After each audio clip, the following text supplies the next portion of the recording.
with the Professional Women's Hockey League's inaugural Walter Cup Final Series tied at 1 and heading back to Minnesota. Today we're going to break down what we think each team needs to do to win Game 3 and take a stranglehold on this series. Hey everybody, welcome into Clearing the Benches, your one-stop shop for daily fresh hockey content. If you go ahead and hit your subscribe button right now, every single day we'll bring you in a new hockey video to enjoy. Well, if you love back and forth hockey, awesome goaltending, and definitely a flair for the dramatic, you have got to watch these games. I will say that the competitive level is so high. It is like every game is the 7th game of the Stanley Cup.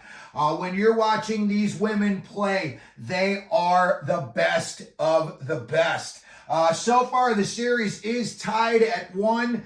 They played the first 2 games at the Tsongas Center in Lowell, Massachusetts.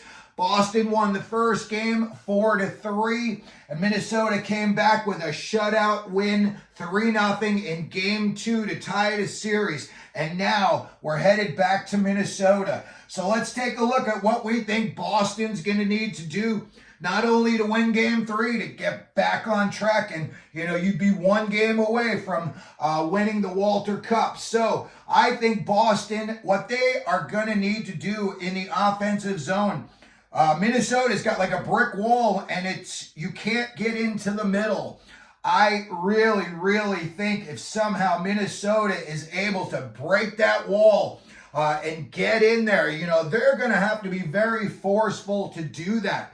And whether, that's any of their superstars. We're talking Megan Keller, Susanna Tapani, Hillary Knight, any of them are very capable of taking over a game on their own.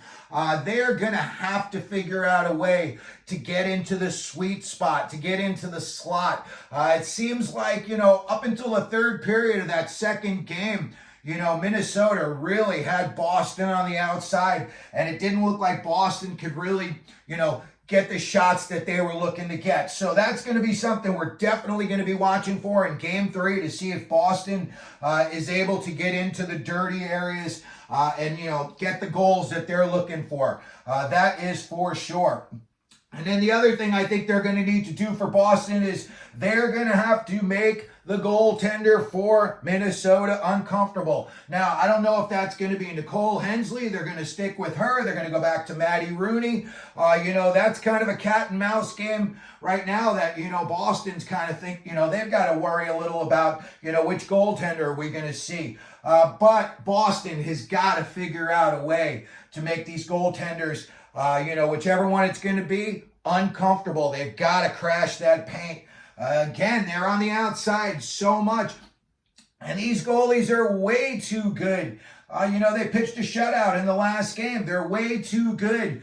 They're going to stop those faraway shots and those shots on the perimeter. You're going to have a much better chance at scoring on like a rebound goal or, when you've got some net front chaos. So for sure, Boston is going to have to figure out a way to get creative and really start to put a net front presence. In Game 1, when they won that game, all it was a little, like a wrist shot from the blue line. They just threw a puck at the net. I think that Boston's got to start throwing more pucks at the net in Game 3. It worked in Game 1. Again, you know what it was? It was they had a little bit of that net front chaos, and the goaltender never saw the shot, went right in, and it turned out to be the game winner. I think that's what Boston's really going to have to do. They're going to have to get back to, the way they played in Game 1 versus Game 2. It was like 2 different teams from Game 1 to Game 2. I also think Boston is going to need to get out to a quick start. If they're playing come from behind hockey on the road, usually that does not bode well for teams. And I think when I say they've got to get off to a quick start, I mean they've got to get a goal in the first 5 minutes, and there's got to be consistency from shift to shift. They have been playing a consistent game, but in that second game, it kind of tailed off a little bit. You started just to see the same women that were performing better than the others were. So again, from shift to shift, they're going to need to keep that just riding along very level.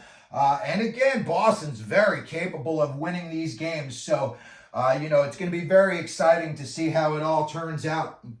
And someone else Boston's going to need to get a little more scoring from, and she was very prevalent in the second game, and that's Pwhl. She had 4 shots in game 2. If any of those had gone in, could have turned the game around. So, it came down to really a 2-0 game with an empty netter. So if any of those shots had gone in, we could have been looking at a 1-1 game earlier on, and, that could have changed the outcome big time.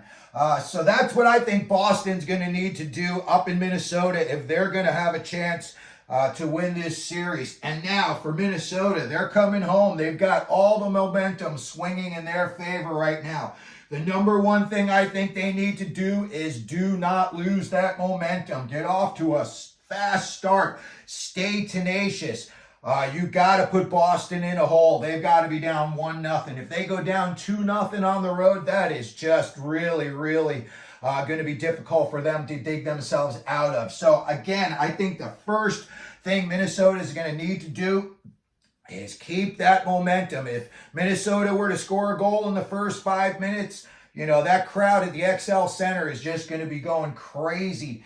So that would, again, be something Boston does not want. They want to get out to a quick start themselves. And another thing I think that Minnesota is going to need to just keep doing. They're already doing these things. I feel like for Minnesota, it's just a matter now they've got the momentum. Just keep doing what you're doing. And that's going to be, again, Taylor Heiss and Michaela Kava, Sophie Jack. They got to just keep them playing the way they played in that second game. They were all over it in that second game. So if they were able to continue that, and again, they're going home, they're going to have that hometown crowd.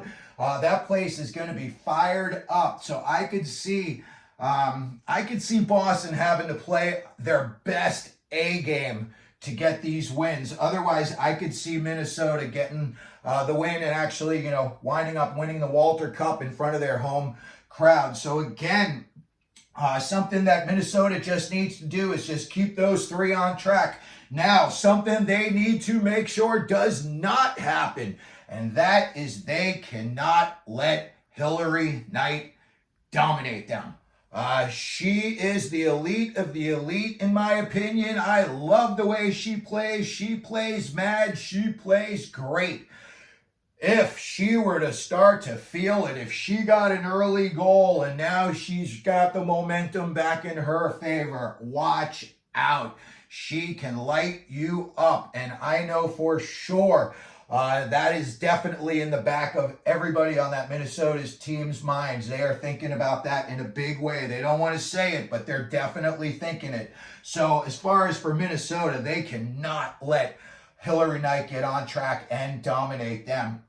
And I think another thing that Minnesota is kind of doing already, and they just kind of need to continue to do, and that's just, keep the volume of net attempts coming. Seems like they throw a lot of pucks at the net. Yeah, they don't always go for shots on goal. But again, some of those could get tipped, and you always see in the playoffs, whether it's the NHL playoffs or here in the PWHL Walter Cup, there is always tip-ins. When you throw a puck from the blue line and there's people out in front of the goalie, you never know what's going to happen. So I think if Minnesota just continues just to have net attempt volume, I guess we would call it, I think for sure that they would have success in Game 3 and possibly in the rest of the series. I just think they just can't start looking for that perfect pass. If they slow it down and they're looking for that perfect pass, that may backfire and that may give Boston a chance to get a little bit of the momentum. When we look at Game 4, it's going to be Sunday, May 26th. It's going to be 6 o'clock Eastern time, an hour earlier than usual, 3 o'clock on the West Coast. And again, you're able to watch it right here on YouTube, and they do an excellent, excellent job.